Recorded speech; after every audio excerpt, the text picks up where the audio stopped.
আমিরুল মুমিনিন, তাকে আমি গ্রাম্য অঞ্চলের শাসক বানিয়েছি তিনটা কারণে। তার মধ্যে তিনটা গুণ আছে, এই তিন গুণ কোরআনের পরিপূর্ণ জ্ঞান আছে, কোরআনের বিষয়ে বিশেষজ্ঞ একজন আলেম।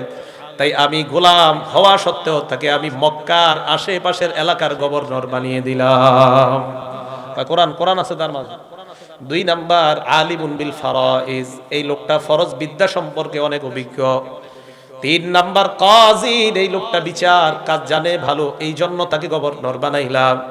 হযরত ওমর এই কথা শোনার পর বললেন, ইন্না নবিয়াকুম সাল্লাল্লাহু আলাইহি ওয়াসাল্লাম ক্বাল, নবীজি বলেছেন, ইন্নাল্লাহা ইয়ারফাউ বিহাদাল কিতাবি আকওয়ামা ওয়া ইয়াদউ বিহি আখারিন, আল্লাহ এই কোরআনের মাধ্যমে একদল মানুষের মর্যাদা বাড়ায় দেয়। একজন গোলামের মাঝে কোরআন থাকার কারণে আল্লাহ তার মর্যাদা বাড়াইতে বাড়াইতে এত বড় মর্যাদা দিয়ে দিলেন, আল্লাহ তাকে শাস বানানো উচিত। এই হাদিস দ্বারা এটাই বোঝা যায়। তো ওমর ফারুক রাদিয়াল্লাহু তাআলা আনহু বললেন যে আল্লাহ পাক রব্বুল আলামিন কোরআনের কারণে মানুষের মর্যাদা বাড়ায়। বিসমিল্লাহ। রিকশা চালক যদি কোরআন পড়ে তার মর্যাদা বাড়াবে কে? কোটিপতিও যদি কোরআন পড়ে তার মর্যাদাও আল্লাহ বাড়াবে। তো কোরআনের কারণে মানুষের মর্যাদা বাড়ে, এটা আমরা বুঝতে পারলাম। তো 2 নাম্বার ফজিলত, কোরআন যে যত বেশি পড়বে তার মর্যাদা বাড়ায় দিবে কে?